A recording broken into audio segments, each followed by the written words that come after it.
Can you be sued for saying someone isn't Indigenous? That's the title of a recent report by Michelle Cyca for the Walrus, where she outlines two cases before the courts where someone accused of being a pretendian has sued their accuser. One of those court cases wrapped up this week, and that is our topic for this week's Truth and Politics panel. Jennifer Laewetz is the CEO of Paskwâw Strategies, and Niigaan Sinclair is a columnist with the Winnipeg Free Press. Niigaan, Jennifer, great to have you with us. We'll start with you, Niigaan, and as mentioned, Michelle's reporting here brought to the attention these two separate court cases where individuals accused of being pretendians turn around and sue for things like defamation. Could these be landmark cases? Well, just to, in the interest of transparency, I mentioned in one of those court cases that's in that article. So just on the honest side, I was in communication with some of the researchers that were researching some of the people who have been alleged to have complicated identities. You know, if libel includes meaning, you know, you can be sued for saying things that are ultimately in the end true, then it does create a rather challenging issue for those who are researching issues or complicated identities. You know, each one of us, when we are in ceremony or when we're in community, will ask each other, where do you come from? And then if someone doesn't give an answer to that, we'll continue to ask that. And unfortunately, when people don't give those answers, then the stories are often either found out or sometimes hearsay or sometimes a lot of piecemeal information or create the story. The problem ultimately is that we don't really recognize the membership identity codes of First Nations, Inuit, Métis organizations, governments. So that's ultimately what's at the heart of this issue, is that we have to be able to recognize and have a system in which people, Indigenous peoples, recognize the legitimate ways, that which can include adoption, which can include non-genealogy, which can involve a whole bunch of host of other issues, language, culture, identity. That's a problem here. And it will be a landmark case if people are sued for asking questions and doing research into others' identities.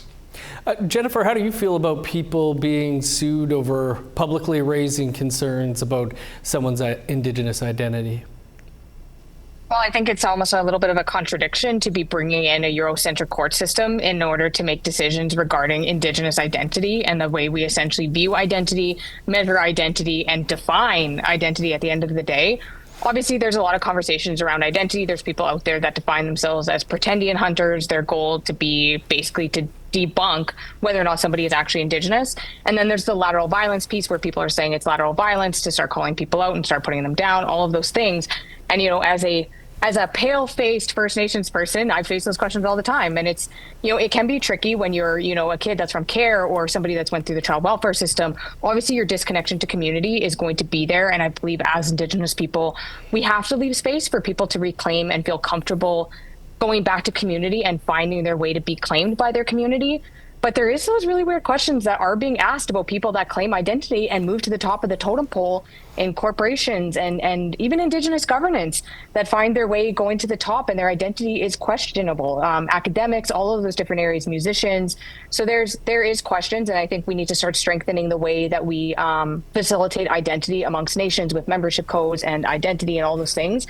But also as a society, really trying to understand how complex it is. But running straight to the court system is an area that I'm having a hard time kind of understanding why the court should be the ones even defending whether or not something is defamation when it comes to real legit questions that we have as Indigenous people.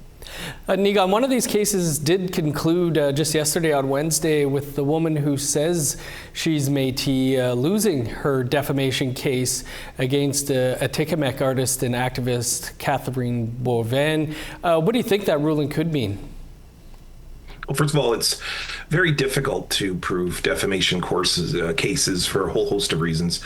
The level of harm, whether it is the same kind of something that can be monetary area where there's the same kind of claims of deep damage. There's a whole bunch of reasons why that case might have been thrown out. But the ultimate issue is that if people want to go to court, if they want to claim that someone's not or saying inappropriate things about them, they better have their ducks in a row. That they better have, this is a case in which you better be able to articulate clearly what is your relationship with Indigenous communities, what is it that legitimates your claim, and then therefore the position that you're in, which is often, as Jen points out, comes with a lot of money, power, fame, those kinds of things. That's what the issue is in the Indigenous community, is that you're taking a position, you're putting yourself into an expert position, you're influencing others, and ultimately by claiming that, you're harming if you are doing it inappropriately. I think it's responsible, but if we are going to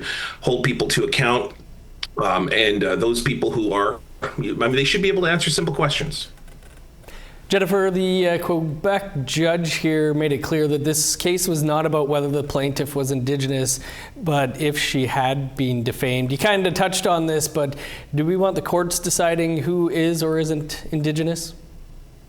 Well, I think it's because we're trying to measure whether or not, defamation is typically there because somebody has faced irreparable harm to their reputation because of the defamation at hand. The issue is that we are in a state, especially in Indigenous governance, of protecting spaces as well. Because when there is reconciliation on the table and there's government on the table, coming to the table, I should say, with, reparations or trying to, put monetary value on essentially reconciliation, there's also the bad actors out there that see that. They see that potential, they see new power dynamics, they see Indigenous governance at a grassroots level being formed, and there is power there. There is power within those powerful positions. There is power that exists in becoming influential, whatever it might be. And so we have to be very careful that we're not allowing these people to take into these positions when their identity might be questioned. But if we're getting to the point now where when we're trying to protect Indigenous governance and these spaces, and we're being sued for asking the questions, then where do we go from here, especially when we're allowing people that might not even know the complexities around Indigenous identity to make the decision on whether or not the law was broken? Moving to the ongoing internal turmoil at the Métis Nation, Saskatchewan, where two elected officials were not allowed to attend the swearing-in ceremony on Wednesday. Wendy Gervais and Sherry McLennan held a press conference this morning all about it. Jennifer, you're a supporter of these gals and were at the press conference. What's going on here? Well, for complete transparency, I am actually at the office right now because I was hoping to talk to some people this afternoon to really get a lay of the land. But at the end of the day, there are a lot of very, very complex moving parts to this situation. Yes, there were two women that were barred from taking their oath ceremony the other day. And I saw that the Métis Nation of Saskatchewan had just released a statement in the last little bit, and it's very heavily dependent on the narrative around the fact that these women have essentially broken the rules. There was a harassment investigation, all of which was happening internally. There isn't a lot of transparency around that investigation. But at the end of the day, one thing I want to remind people, especially people that might say, oh, I totally agree with them being suspended. These were democratically elected representatives. They were elected by the people. When you allow executive power to come in and trample all over that, what we are saying out loud is that the votes that took place last month to vote these people in are not even worth the paper that they were printed on. Because this is extremely concerning when you see things like this moving. There's a ton of executive power happening here, and we have people that have a mandate from their citizens to represent them at the table actually being prevented from actually sitting at that table. Niigaan, the M&S, as Jen mentioned, out with a statement earlier today saying an independent investigator found that the CEO's harassment complaint was founded and say there needs to be a formal apology and the members will remain suspended until that time. Well, what do you make to the start of this latest term for the M&S here on day two?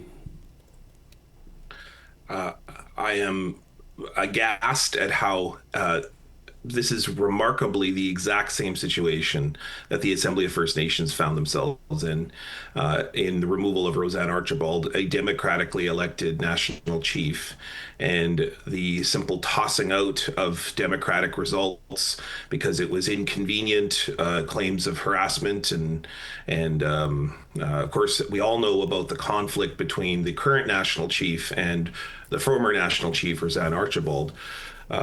This is so resoundingly similar, and certainly created a whole lot of apathy and disillusionment and a whole lot of confusion within the organization.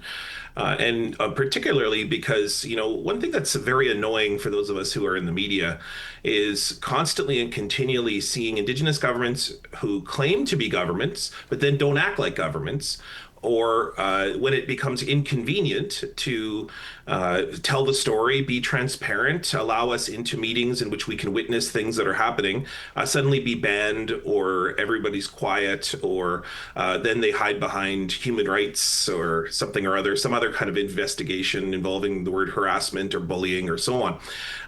There should be processes that allow for these investigations, and it's called the media. The media, that's why you have the media there, because the media creates transparency within your organization. We have a real big problem here, and I think the MNS is going to be it's going to have the same apathy, the same confusion, the same conflict that will endure over a long period of time.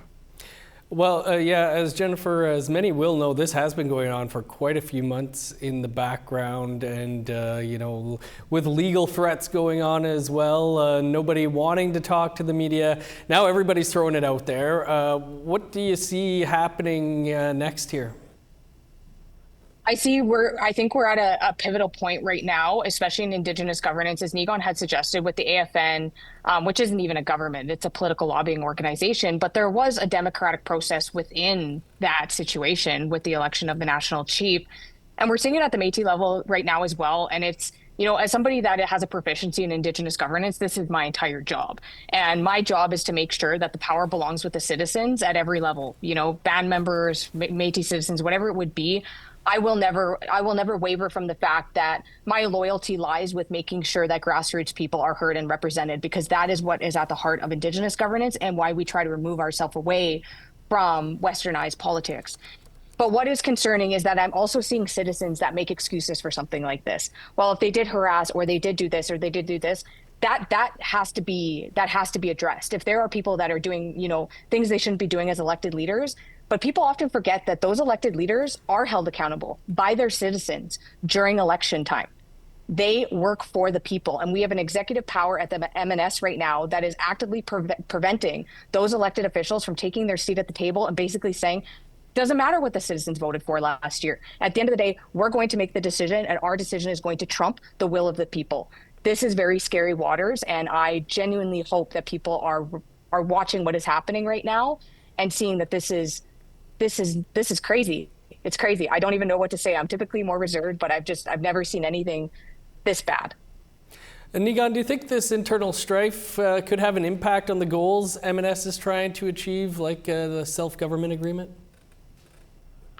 Well, I want to be. I'm not in the middle of things like Jen is, and certainly Jen's knowledge about the intricacies of what's going on in the organization, the kind of conflict that's being sown between members and citizens, like all of that is real. And I'm not going to downplay that, but I will tell you that at the end of the day, the government needs Indigenous governments. The federal government needs Indigenous governments or Indigenous representative organizations like the AFN. And they will not ever waver from that. Like, for example, Mark Carney wants to get forward his agenda on resource development. He's going to turn to the AFN. It doesn't matter if everybody was fighting and nobody listened to anyone, that there was just one single voice let's say that Cindy Woodhouse came in, did XYZ, and everybody said everything bad about the AFN, they'd still turn to the AFN. It doesn't really matter. The federal government desperately needs Indigenous organizations in order to have what they claim to be a legitimate Indigenous voice that they're working with. They don't want to deal with 640 plus First Nations. They don't want to deal with hundreds of Métis communities individually. So these organizations actually often get in the way of that, or what we've talked about many times on this show is our rights holders. And so what ends up happening is the government really needs these organizations regardless of what's going on within inside of them. them. In fact, when they are in conflict and strife, that probably serves the interests of the federal government better, because you can get your work done quite quickly because you just have to worry about a couple voices, the key voices who are at the center of those power dynamics. Niigaan, Jennifer, we'll leave it there, but appreciate you both taking some time. Yeah, Miigwech. Thanks.